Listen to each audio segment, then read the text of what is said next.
В периода от 27 юни до 10 юли 2010 г.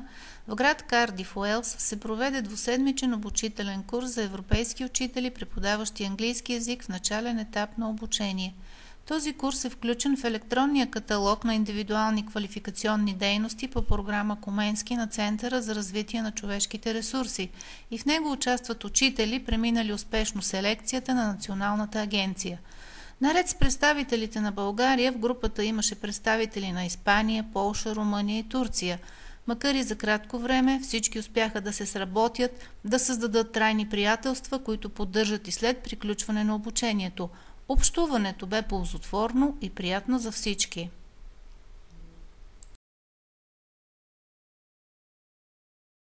Кардиф е най-големият град, около 300 000 жители и е столица на Уелс.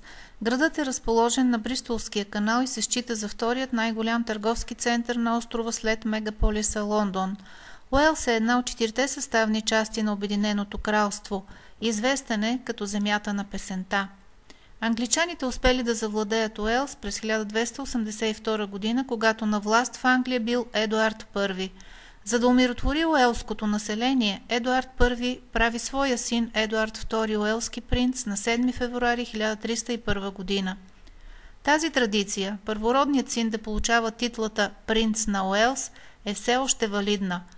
Колко е важен Уелс за Великобритания личи дори от факта, че британският престолонаследник носи титлата принц на Уелс. Сега това е принц Чарлз.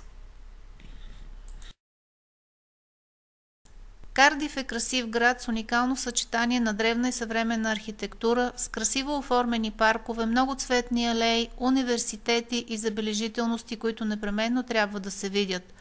Това, което най-много впечатлява всеки чужденец още в началото на пребиваването му в Уелс е, че всички табели са написани първо на уелски и след това на английски, за да се подчертае обстоятелството, че човек е не къде да е, а в Уелс, надписите на уелски са в ярко-зелено, докато английските са в черно. Изключително красиви са сградите на историческия музей и кметството, намиращи се в непосредствена близост до голям парк с примамливи кътове за отдих.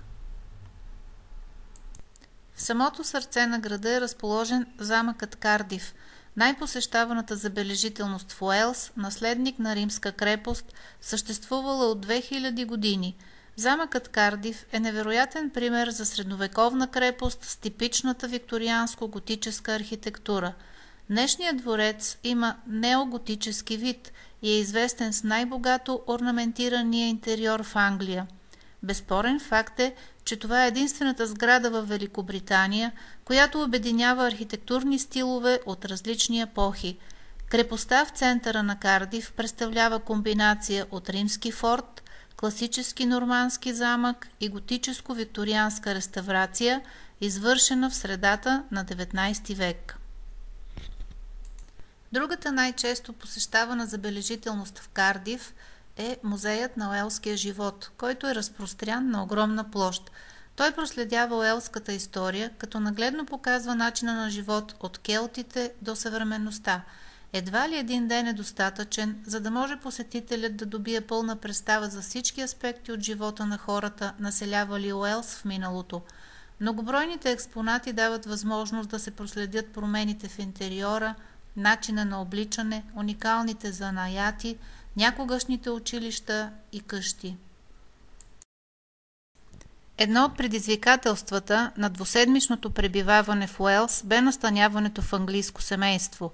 Джени Кук бе много внимателна, дружелюбна и общуването с нея допринесе както за усъвършенстване на езиковите ни компетентности, така и за обогатяване на познанията за страната домакин. Обучение с Луси Норис. Изключително ерудирана, с дългогодишен опит в обучението на учители по английски език, тя представи по атрактивен начин предвидените по програма практически ателиета и спечели симпатиите на всички участници в курса. Преподавателката предложи широк спектър образователни подходи, методи, техники, от които всеки учител да избира съобразно спецификата на обучение в своето училище. Луси Норис провокира учителите да участват в много и разнообразни дейности, близки до реалните занимания и интереси на малките ученици. Игри, песни, танци, рисуване, моделиране, драма. Обучението бе богато нагледено с материали, от които в края на курса всеки учител си направи портфолио, което да използва в пряката си работа и да сподели с колегите си. Проведените дискусии дадаха възможност за сравняване на образователните системи на Великобритания и страните, чието представители участваха в курса. Реализирани бяха целодневни визити в 2 училища с наблюдение на учебни часове. Запознахме се с работата на учителите, с начина по който те правят своето планиране на уроците, сравнихме нашата с тяхната образователна система и наблюдавахме учебен процес. Общуването с децата беше също много емоционален момент за нас. Наблюдавайки учебни часове, ние им показахме някои начини как българските деца усвояват същото учебно съдържание, което и те изучават в момента. Те от своя страна ни предложиха да разгледаме личните им кутии, в които събират своите постижения от учебния процес, и за нас това беше един интересен подход в обучението, който смятаме да приложим и в нашата работа. По време на визитите в училищата видяхме много интересни начини за мотивиране за учене, интересни методи за насърчаване на експерименталните и креативни умения у учениците. Изключително силно впечатление ни направи спокойното общуване най-вече между самите ученици, липсата на гняв и агресия. Екскурзиите и посещенията на природни исторически забележителности ни помогнаха изключително много да опознаем Великобритания и да обогатим общата си култура за нея. Не само разширихме знанията си за образователната система на тази държава, но и се докоснахме до богатата ѝ история, култура, уникална природа. Едновременно с това усъвършенствахме уменията си да общуваме с хора от различни институции. Индивидуалната квалификационна дейност по програма Коменски открива нови пътища за професионално усъвършенстване, чрез запознаване с нови методи на работа и успешни практики на преподаване, както и за създаване на трайни приятелства.